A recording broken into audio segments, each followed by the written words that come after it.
చిన్న industry, medium scale and small scale industries ఉన్నాయి నాకు, ఇంకా పెడతారు. ఎందుకని భారతదేశాన్ని గట్టిపరచాలంటే, దేశాన్ని గొప్ప దేశంగా మార్చాలంటే మనం అందరూ శ్రమించాల్సిందే. నీకు 78 ఏళ్ళ మన ఎస్పీ గారు లాగా 31 సంవత్సరం, 31 ఇయర్స్ 32 ఇయర్స్ ఎస్పీ గారు, నేను అనుకున్నాను ఒక 5 ఏళ్ళు, మా అబ్బాయి కన్నా 5 ఏళ్ళు చిన్న. మీలాంటి వాళ్ళందరూ కూడా వచ్చినప్పుడు spirited, sincere and honest and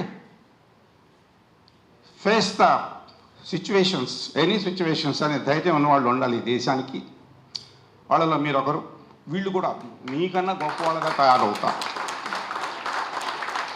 మీరు కూడా ఆ స్థాయిలో ఉండాలని, ఈ దేశాన్ని గొప్ప దేశంగా మలుస్తారని, అది గొప్ప దేశం అయితే నేను కూడా చాలా గొప్పవాడిని అవుతానని ఆశతో ఈ పనులు చేస్తున్నా.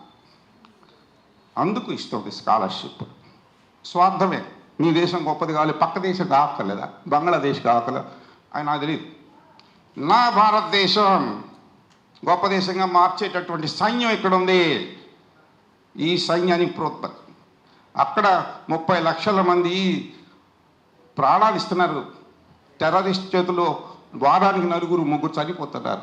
పోలీస్ డిపార్ట్మెంట్ తీసుకున్నాం, కూమింగ్లు ఎంతమంది పోలీసులు చనిపోయారు, వీర మరణం పొందారు పోలీసులు. అక్కడ సైన్యం అయితే ఇక్కడ పోలీసు. కాబట్టి దీన్ని కూడాను ఈ పోలీసు వ్యవస్థలో కూడా నేను వచ్చి చేస్తున్న కార్యక్రమాలు చాలా ఉన్నాయని చెప్పుకుంటే డబ్బా కొట్టుకున్నట్టు ఉంటుంది. 13 సంవత్సరాల నుంచి శివరాత్రికి కోటప్ప కొండకు వచ్చేటటువంటి 2500, 2800 వస్తారు. వాళ్ళకి 3 రోజుల పాటు భోజనం. మా భోజనం అంటే ఏదో సాంబారు కాదు, పెళ్లి భోజనం పెడతాం 13 సంవత్సరాల నుంచి. రేపు 14వ సంవత్సరం రేపు. అది కంటిన్యూస్ చేస్తూనే ఉంటా. ఎందుకంటే వాళ్ళకి సర్వీస్ చేస్తారు. ఆ పోలీస్ సిబ్బంది వచ్చి అనేక డిస్ట్రిక్ట్స్ నుంచి వస్తారు. వాళ్ళు శ్రీకాకుళం నుంచి వస్తారు, వాళ్ళని పలకిస్తాను నేను వెళ్ళి. స్కౌట్ పిల్లలు వెళ్తారు 300 మంది, వాళ్ళకి వీళ్ళందరికీ భోజనాలు. ఎందుకు? It's my duty. These are the people who protect my country, who organize my country to become a great country. అందువల్ల నా పాత్ర కూడా దాంట్లో ఈ విధంగా ఉంటుంది. So I hope you all understand, particularly the students here. అందుచేత నా దేశాన్ని, నా భారతదేశాన్ని మీరు గొప్ప దేశంగా తీర్చిదిద్దుతారని ఆశతో చేస్తున్నాను. ఎంతకన్నా ఉపన్యాసం ఏం లేదు, పిల్లలు అందరికీ తెలుసు. You're all intelligent boys and girls sitting here. MBBS వాళ్ళు అంతకుముందు లేదు, ఇంతమంది లేరు.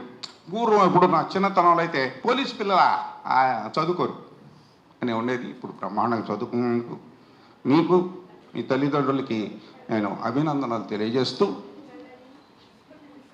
నా యొక్క ఆకాంక్ష 145 కోట్ల మంది భారతీయుల ఆకాంక్ష నా ఒక్కడిదే కాదు. చైనా కన్నా మనం ఎక్కువ మంది ఉన్నాం. 145 కోట్ల భారతీయుల ఆకాంక్ష ఈ దేశం గొప్ప దేశం కావాలని కోరుతూ, మీ అందరినీ అభ్యర్థిస్తూ ఆ దారిలో పయనించాల్సిందిగా కోరుకుంటూ ఉన్నాను. మన దేశం గొప్పదైతే మనం కూడా గొప్పవాళ్ళం అనే విషయాన్ని మర్చిపోకూడదు. నేను ఒక్కడనే కోటీశ్వరుని అయితే దేశానికి ఉపయోగం ఉండకపోవచ్చు, ఉన్నది కూడా.